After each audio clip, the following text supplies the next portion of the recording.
নমস্কার বন্ধুরা, ভালো আছেন? আজ আবার আরেকটি ছোট্ট ভিডিওতে সুস্বাগতম। আজ নিয়ে এসেছি আমার এই ইউটিউব চ্যানেলে কর্পূরের ৭টি আশ্চর্য ব্যবহার। জানলে চমকে যাবেন। অবশ্যই জেনে নিন কর্পূরের ৭টি আশ্চর্য ব্যবহার। চলুন দেরি না করে ভিডিওতে যাওয়া যাক। সুবাস ছড়াতে কর্পূরের জুড়ি নেই, তাই তো? পূজা পাঠে কর্পূরের ব্যবহার আদিকাল থেকে হয়ে আসছে, তবে কেবল সুবাস ছাড়াতেই নয়, নিরাময় ক্ষমতার জন্য কর্পূর রয়েছে সুপরিচিত। ঘর ও শরীরকে ক্ষতিকর প্রভাব থেকে মুক্ত রাখতে সাহায্য করে কর্পূর। তাই তো কর্পূরকে অত্যন্ত প্রয়োজনীয় একটি ওষুধ বলে মনে করা হয়। এছাড়া কর্পূরকে নানা কাজে ব্যবহার করতে পারেন। চলুন তবে জেনে নিই কী কী কর্পূরের ৭টি ব্যবহার আজকে জানাবো। প্রথমত, গাঁটের ব্যথাতে কর্পূর বেশ উপকারী।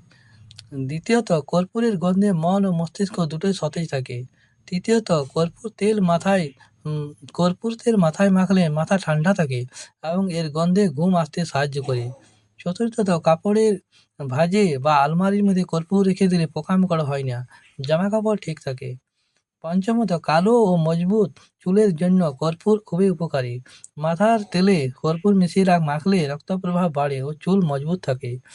ষষ্ঠত, চুলকানি থেকে রেহাই পেতে কর্পূর ওষুধের মতো কাজ করে। কর্পূরের গুলি ত্বকে লাগালে চুলকানি বা বিভিন্ন চর্মরোগ কমে। সপ্তমত, সর্দিতে নাক বন্ধ থাকলে, শ্বাসকষ্ট হলে, খাঁচি হলে কর্পূরের সাহায্যে এগুলো সমাধান করা যেতে পারে। সর- গরম জলে কর্পূর ঢেলে তার ভাপ নিলে আরাম লাগে। এই পর্যন্ত ভিডিওটি ভালো লাগলে চ্যানেলটি